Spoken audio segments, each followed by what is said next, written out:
we're in the empty studio, and today, May 8th of 2045, we'll make a trip to the past within the amazing machine called Jarvie. What this machine can do is to take us to an era that we want just for a day. So this time we're going to travel to the beginning of the 19th century in the United States. As we all know, the world in the 19th century faced a lot of problems. The United States took an important role during that time.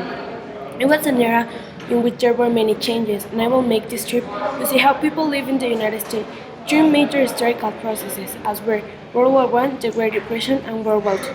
Let's go. So now I'm going to introduce the year and the place where we are going to go. USA in 1920. Let's. Okay, so let's see what we can find. Here we have a nice. Hi, I'm Caroline from NTC Studio, and I would like you to ask some questions. Hi, my name is Genevieve Baker. Yes, you're a nurse in here. You were here. Yeah, I'm a nurse during the war. Well, I went to Europe for the war. So, why did you become a nurse in the war?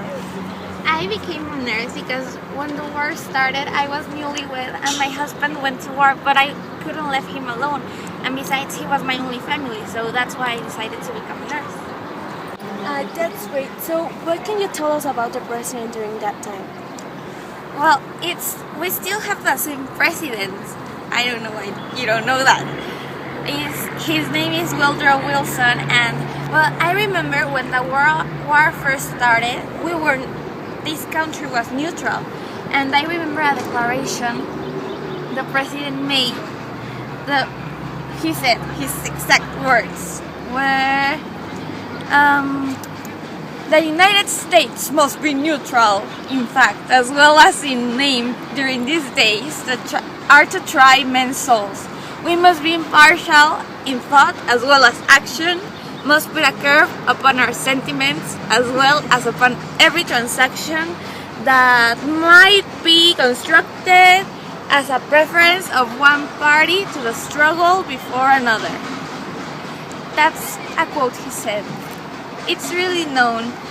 We actually remain neutral for some time. Yes, I remember that Wilson is still the president nowadays. I wanted to see if you knew. Katya. So, as you said before, your country remained neutral, right? But why did the United States enter the war? Oh, it's such a long story. Well, first the war started. The Archduke was assassinated, and United States wanted to remain neutral. But in May of 1915, I think, the Lusitania, an American ship, was sunk by the Germans. Oh. So we were like, what? And the Germans promised that if we didn't enter the war, promised to stop unrestricted naval warfare if we didn't enter the war. Well, and they seemed nice, didn't they? I mean, yeah. But those backstabbers wanted to put Mexico against us, so they sent them a telegram to put them against us. Oh, those Germans. But what was the telegram about? Oh, it was called Zimmerman telegram, and actually that telegram was sent by the German foreign minister. He had a really weird name. I think it was like, no, I'm confusing names. He was Arthur Zimmerman, and he sent it to the German ambassador in Mexico. He was the one with a weird name, and his name was Heinrich von Eckhardt, I think. And in January of 1917, unfortunately for the Germans, the British intercepted the message, and they made us know. Well, they told us, the Americans, about the telegram. So, and the Germans said they intended to begin unrestricted submarine warfare. Well, that's what that telegram said. And they wanted to make an alliance with Mexico, and in case my country didn't remain neutral. I've heard that the Treaty of Versailles changed the way of the United States. What do you know about that? What I know is that it was a peace settlement. It was a peace settlement that was signed last year in 1919. And well, do you know that Wilson was the first president of the United States that left his country during his duty years, and he left to be a part of this settlement. And he proposed the 14 points that were like his ideas of how things should be, but unfortunately only one point was agreed, and that was to create the League of Nations. And ironically, United States isn't part of the League of Nations. But yeah, that's what I know about it. Okay, thank you very much. I hope you get better. Okay, we have already interviewed a nurse in the World War I, so now we're going to go to 1935 in New York.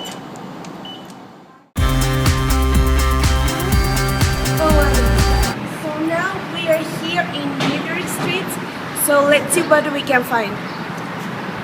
Oh my, look, there is like a poor guy there. Let's see. Hi, good afternoon. I'm Caroline from MTC Studio, and I would like you to make some questions. Can I? Thank you. What's your name? I'm Rose Freeman. Hi Rose. First of all, I want to ask you, how did you manage with the provision of Americans? Oh, that provision. It was a disaster. It was so unfair. On Friday and Saturday night, I used to go with my husband and drink a little bit. It was like a relaxing time for me. But now, with this provision, I couldn't.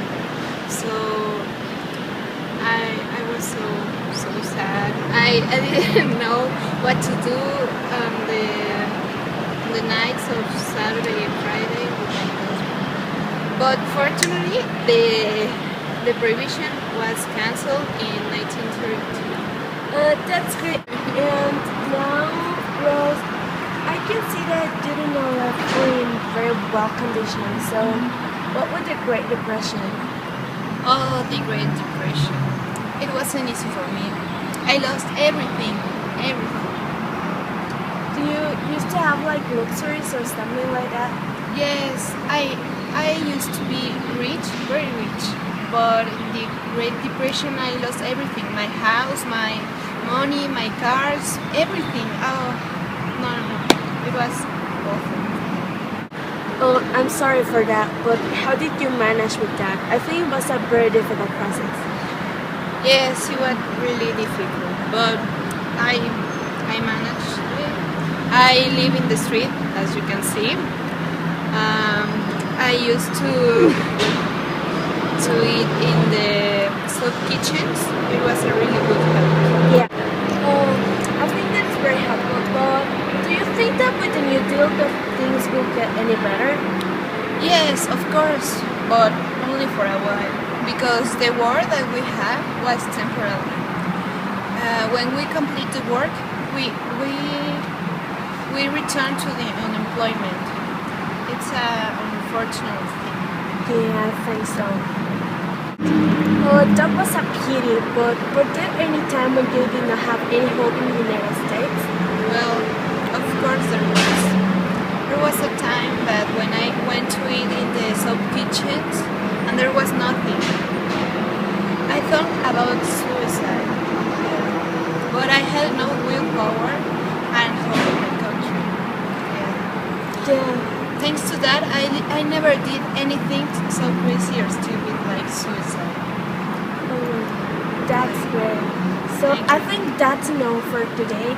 So, but things are going to get better. I promise that to you. So see you later and keep living here. Thank you. It's a great place. We have already gone to 1920 and 1935. So now we're going to go to 1945 in the Second World War. Hi, I am Caroline from MTC and now we are in 1935, and we are going to interview Mr. President Roosevelt. Let's see if he can answer us. Hi, Mr. President. I am Caroline from MTC. Can I interview you? Sure. Thank you.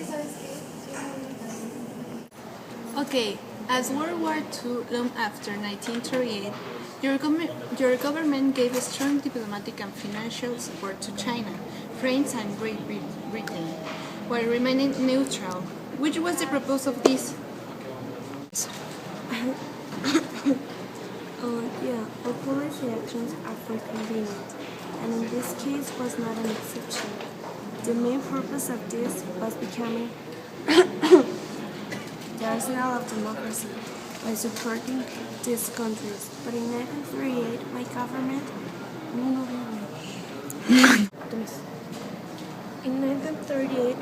started rearming.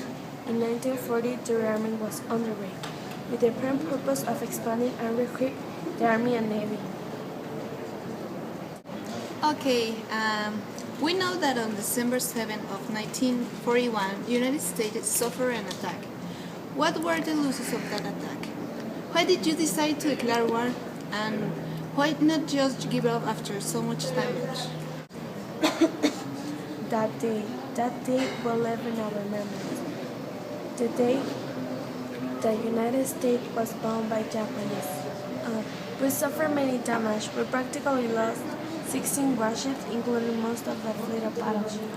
But that is not the most important. People was the most important loss. More than 3,000 American personnel and civilians died. The Japanese wanted us to see the fight finished, but we were not going to get away with it. That is why I declared war. We fought until the end, and we fought for every person, staying wounded, and for each person who died in that attack. Oh, I see.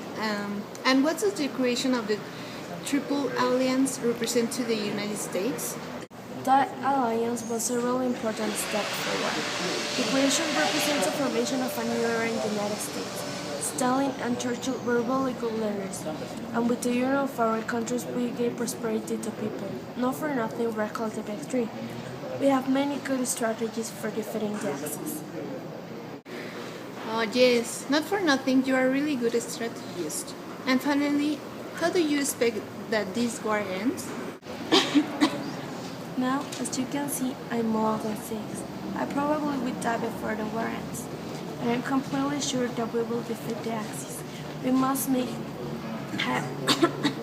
high-level political decisions that will be paramount for the way of this war. We need to concentrate on defeating them. And if the war continues, if it goes as it's going now, we're going to defeat the German reach for sure. And then, when we defeat German, United States will emerge as superpower. This war will make a whole change in the whole history. Oh, thank you, Mr. President. Hello, we are back in the studio. This was an amazing trip to the past. I could live an experience that people in the US lived during the 19th and 20th century. The history of the United States during the 19th and 20th century is basically resumed in the three historical processes that we just visited: World War I, Great Depression, and World War II. As we saw with the North, United States entered to the war because of the Germany. They fought until 1919, when they met on the Paris Peace Conference and they signed the Treaty of Versailles. During most of the 1920s, the United States enjoyed a period of prosperity. Most of the sectors of agriculture and coal mining were prospering.